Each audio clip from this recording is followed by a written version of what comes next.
ekranların en masum yüzüyken bir anda televizyon tarihinin en takıntılı, en fırtınalı karakterlerine hayat veren, ters köşe rollerin aranan ismi Elçin Zehra İrem'i ne kadar tanıyorsunuz? Katıldığı bir düğünde hayatı değişen genç bir kadının sinema setlerinden televizyonun zirvesine, oradan da evliliğin huzurlu limanına uzanan pürüzsüz hikayesine yolculuğa çıkıyoruz. Hazırsanız her cümlesi bir sonrakini doğuran o upuzun hayat hikayesi başlıyor. Videoya geçmeden önce bizlere like atarak destek olabilirsiniz. İyi seyirler. Bunu böyle yükseltemeyiz. Bugün gibi yaşıyorum hala sen hep benim yanımdasın. 2002 yılında Karabük'ün tarihi konakları ve huzurlu doğasıyla ünlü Safranbolu ilçesinde dünyaya gözlerini açan Elçin Zehra İrem, çocukluk yıllarını bu sakin ve kültürel dokusu derin Anadolu atmosferinde geçirdi. Onun çocukluk dönemini akranlarından ayıran en büyük fark televizyon ya da oyun tercihlerinde saklıydı. Yaşıtları ekran karşısında renkli ve sıradan çizgi filmleri takip ederken o evlerinde ailesiyle birlikte gerilim, gizem ve yoğun kurgulu sinema filmlerini seyretmeyi tercih ediyordu. Bu durum onun hayal dünyasını sıradan çocukluk hikayelerinin çok ötesine taşıyarak hikaye anlatıcılığına, insan psikolojisine ve sinemanın o gizemli evrenine karşı daha o yaşlarda çok güçlü bir merak beslemesine zemin hazırladı. Lise yıllarına geldiğinde ise fiziksel yapısının oldukça zayıf ve uzun olması nedeniyle çevresi tarafından Sıska veya Sırık lakaplarıyla anılan genç Elçin, bu dönemde okul tiyatrolarının sahnesine adım atarak içindeki o bastırılamaz oyunculuk tutkusunu ilk kez keşfetti. Sahne tozunu okul tiyatrosunda yuttuktan sonra bu işi profesyonel olarak yapmayı kafasına koydu ve henüz lisedeyken her hafta sonu Safranbolu'dan İstanbul'a uzanan yorucu bir yolculuğu göze alarak Sadri Alışık Kültür Merkezi'nde eğitim almaya başladı. Hafta sonlarını yollarda geçirerek aldığı bu yoğun sahne eğitimi, diksiyon dersleri, beden dili çalışmaları ve kamera önü oyunculuk teknikleri onun sadece doğal yeteneğine güvenen bir amatör olarak kalmasını önleyerek mesleğin tüm teorik ve pratik kodlarına daha lise yıllarında hakim olmasını sağladı. Safranbolu'nun o dingin sokaklarında büyürken ve tiyatroyla yatıp kalkarken önünde tamamlaması gereken resmi bir üniversite eğitimi süreci de bulunuyordu. Bu süreçte ailesinin, özellikle de kızının gelecekte garanti ve prestijli bir meslek sahibi olmasını isteyen babasının büyük bir yönlendirmesi oldu. Babası onun her zaman iyi bir mimar olmasını, tasarımlar yapmasını hayal ediyordu.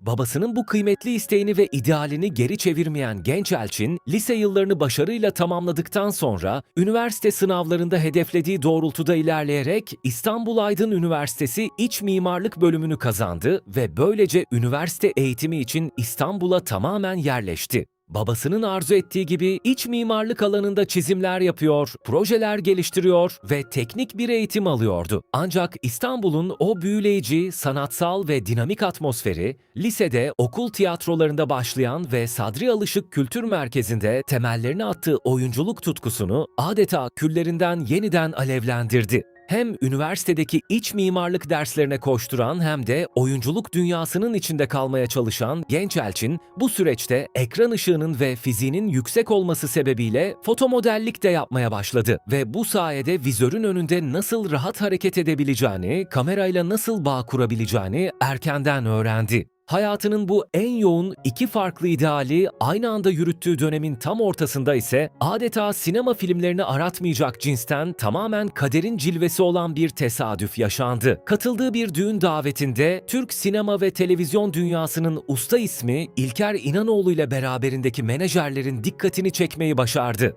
Genç kadındaki o saf enerjiyi, benzersiz ekran ışığını ve duru güzelliği ilk bakışta fark eden İnanoğlu, onunla profesyonel olarak çalışmak istedi. Ve bu kırılma noktası, Elçin Zehra İrem'i iç mimarlık çizim masalarından alıp doğrudan setlerin o büyülü dünyasına taşıyan ilk büyük kapıyı araladı. Birçok oyuncunun aksine kariyerine televizyon ekranlarında değil, doğrudan sinema dünyasında başlayan Elçin Zehra İrem, takvimler 2022 yılını gösterdiğinde kamera karşısına ilk kez beyaz perde projeleriyle çıktı. İlk olarak Merkez adlı sinema filminde Leyla karakterine hayat vererek beyaz perdenin o büyüleyici atmosferini soludu ve set ortamının teknik detaylarına hızla uyum sağladı. Bu projenin hemen ardından yine aynı yıl içinde babasının Kızı adlı sinema filminde Gizem karakterini canlandırarak oyunculuk serüvenine çok güçlü, kalıcı ve sinema odaklı bir başlangıç yaptı. Sinemadan edindiği bu sağlam tecrübe ve özgüvenle televizyon hayatına adım atan Elçin, yine 2022 yılında Kanal D'nin günlük dizisi Hicran ile televizyon izleyicisinin karşısına çıktı ve henüz kariyerinin çok başında olmasına rağmen bu projenin başrol sorumluluğunu omuzladı. Dizide canlandırdığı Hicran Kayalar, doğumda elinden alındığını ve öldüğünü sandığı kızının hayatta olduğunu öğrenip onun peşine düşen acılı, mağrur ve fedakar bir anneydi. Elçin Zehra İrem, yaşının çok genç olmasına rağmen bir annenin yaşayabileceği en derin evlat acısını ve şefkatini ekrana o kadar duru ve içten bir dram oyunculuğuyla yansıttı ki izleyici onu anında bağrına basarak zihnine masumiyetin ve fedakarlığın ekran yüzü olarak kazıdı. Mutluluktan ağlıyorum kızım. Allah'ım sana şükürler olsun. Kavuştum ona.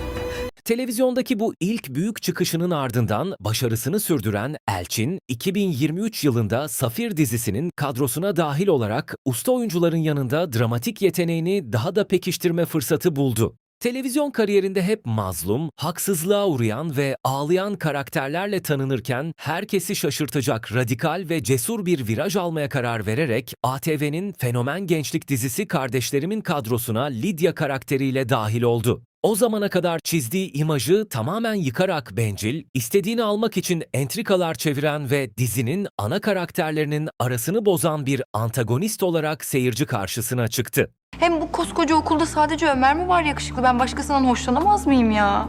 Lidya'nın bu hırslı, plan yapmaktan çekinmeyen ve soğukkanlı yapısını o kadar inandırıcı oynadı ki dizinin sadık izleyici kitlesi sosyal medyada karaktere adeta nefret kustu. Bir oyuncu için canlandırdığı kötü role gelen bu yoğun tepkiler, rolün ne kadar başarıyla hayat bulduğunun en somut kanıtı olarak kariyerinin en büyük ters köşe başarısına dönüştü.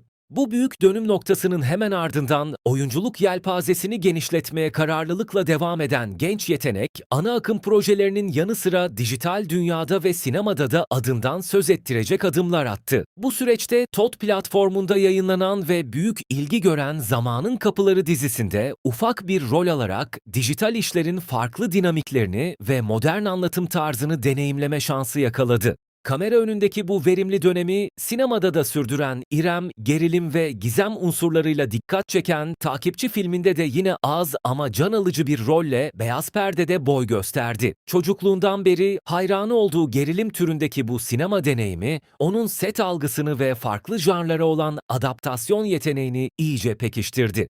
Kardeşlerim dizisindeki o hırslı Lidya performansından ve bu sinema dijital duraklarından sonra her türlü sert ve entrikalı rolün altından kalkabileceğini kesin olarak kanıtlayınca 2024 yılında NAV ekranlarının yüksek tansiyonlu aksiyon dizisi Hudutsuz Sevda'ya Didem karakteriyle transfer oldu.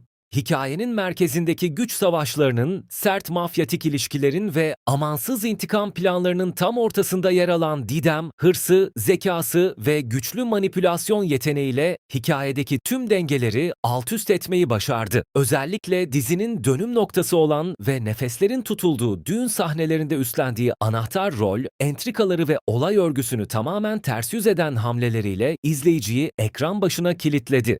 Tamam. Beni deli gibi sevmiyorsun. Peki kimi deli gibi seviyorsun? Didem karakterinin bu fırtınalı, sosyal medyada haftalarca tartışılan usta işi performansı, 2025 yılındaki görkemli sezon finalinde hikayedeki misyonunu tamamlayıp projeye devasa bir iz bırakarak veda etmesiyle son buldu. Bu görkemli vedanın ardından başarı grafiğini hiç düşürmeden yukarı taşımayı başaran Elçin Zehra İrem için 2026 yılı ise kariyerinde psikolojik gerilim ve oyunculuk sınırlarını zorlama dönemine dönüştü. Ay Yapım imzalı iddialı Sevdiğim Sensin dizisinde Aytaç Şaşmaz'ın canlandırdığı Erkan karakterinin sevgilisi Burçin olarak izleyici karşısına çıktı fakat bu karakter ekranda alışılagelmiş sevgililerden çok farklı, derin patolojileri olan tehlikeli bir figürdü. Dışarıdan bakıldığında modern ve şehirli görünse de Burçin aslında Erkan'a karşı hastalıklı, kötü niyetli ve tamamen takıntılı bir aşk besleyen, ruhsal dengesi son derece bozuk bir kadındı. Elçin Zehra İrem, Burçin'in bir an çok zalim ve tehlikeli planlar yaparken hemen bir an sonra derin bir duygusal çöküş yaşayan, kontrolünü kaybedip kendine zarar verecek kadar gözü dönen o sınırda ruh halini ekrana muazzam bir oyunculukla yansıttı. Kaçamadığım için kendime zarar verdim ama artık yeter. İzleyicide hem büyük bir ürperti hem de yaşadığı trajik çöküş nedeniyle şaşkınlık yaratan, ekran başındakileri her bölüm şoke eden bu takıntılı aşık performansı, hikayenin zirve noktasına ulaşmasıyla birlikte dizinin sezon finalinde Burçin'in veda etmesiyle son buldu. Hiç ara vermeden kariyerine yepyeni bir soluk getiren Elçin İrem, şu anda ekranlara tam anlamıyla dinamizm, heyecan ve gençlik enerjisi aşılayan iddialı yeni dizi Altı İstanbul'un kadrosunda başrolü sırtlıyor. Dizide Naz karakterine hayat veren başarılı oyuncu, bu kez izleyicinin karşısına gizemlerle örülü, çok katmanlı bir hikayeyle çıkıyor. Çünkü canlandırdığı Naz, tüm hayat geçmişi aslında çok büyük ve sarsıcı bir yalana dayanan, gerçeği keşfettikçe hayatı alt üst olan bir genci temsil ediyor. Kendi geçmişinin yalanlarıyla mücadele eden ve bu süreçte kimliğini bulmaya çalışan Naz, hikayenin ilerleyen safhalarında Emir karakteriyle yakınlaşmaya başlayarak dizinin o enerjik, sürükleyici gençlik yapısını ve duygusal derinliğini tamamen sırtlanıyor. Elçin Zehra İrem bir tarafta sezon finalinde bıraktığı o karanlık ve takıntılı Burçin karakterinin hemen ardından, diğer tarafta ise Altı İstanbul'un dinamik yapısında geçmişiyle yüzleşen Naz'ı canlandırarak karakterler arası geçişlerdeki dehasını ve çok yönlülüğünü sektöre bir kez daha kanıtlıyor. Tüm bu fırtınalı, çok yönlü ve psikolojik derinliği yüksek kariyerinin aksine Elçin Zehra İrem özel hayatında oldukça enerjik, yaşam tarzını benimsiyor. Genç yaşına rağmen hayatında köklü ve olgun bir adım atarak evlilik dünyasına adım atan başarılı oyuncu eşiyle birlikte mutlu bir hayat yaşamaya devam ediyor.